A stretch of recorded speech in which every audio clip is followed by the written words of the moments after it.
se mêler de la politique togolaise, en se rangeant du côté des forces de l'opposition, est une aventure très éreintante. Pas seulement à cause du caractère jusqu'au boutiste du régime togolais, mais également à cause des alliés et camarades de lutte qu'on s'y fait, souvent malgré soi. Le samedi passé, le chanteur reconverti en cyberactiviste Zaga Bambo a essuyé, sur Internet, des critiques acerbes et d'une rare violence pour avoir publié, de son plein gré, et par devoir de transparence, une photo de lui avec l'opposant Jean-Pierre Fabre à Paris. Hier, ce fut au tour du rappeur Amron d'être matraqué pour avoir donné sur France 24 une interview pour laquelle on l'accuse de ne pas avoir été très violent et virulent contre un régime qu'il a violemment enlevé il y a à peine quelques jours, et qui continue de le tenir dans ses griffes à travers une sévère surveillance. Le point commun entre les auteurs de ces critiques, des Togolais qui cherchent un super-homme doté de tous les pouvoirs, qui en un clin d'œil peut, seul, affronter et vaincre le régime togolais. Ce super-homme qu'ils attendent n'a le moindre droit d'avoir aucun attribut humain. Il n'a pas le droit d'avoir peur pour sa vie,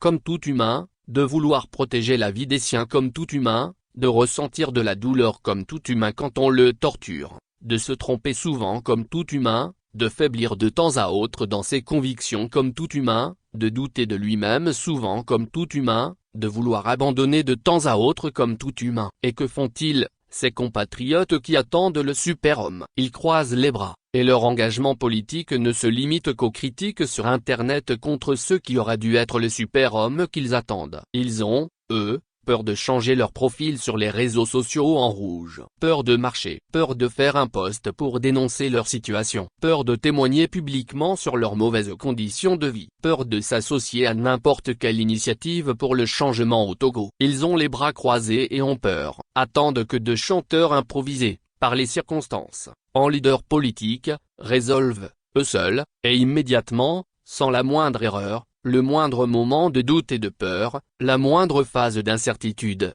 tous les problèmes sociopolitiques du Togo. Ce super-homme, ils l'ont, ces dernières années, les bras croisés dans la peur, attendu dans Jean-Pierre Fabre. Ils ne l'ont pas eu. Puis dans Tikpi Chadam. Ils ne l'ont pas eu. Puis dans Francois Boko. Ils ne l'ont pas eu. Puis dans Abeyome Kodjo. Ils ne l'ont pas eu. Ils le cherchent désormais dans deux chanteurs sans aucune expérience politique et qui ne sont portés que par leur amour pour le Togo. Ils ne se lasseront pas de le chercher, leur super-homme. Quand ils auront fini de le chercher dans tous les adultes togolais, ils le chercheront dans les enfants, puis dans les bébés, puis dans les ftus. Puis ils chercheront, les bras croisés, dans la peur, leur super-homme dans les animaux, puis dans les arbres, puis dans les pierres, les bras croisés, dans la peur. Ils n'ont jusqu'ici pas compris que chacun d'eux est un infiniment petit qui doit contribuer à former l'infiniment grand de ce super-homme qui n'aura jamais peur de rien, ne doutera jamais de lui, ne flanchera pas devant les tortures et intimidations, ne se trompera pas sur ses choix, et qui pourra facilement terrasser le régime togolais.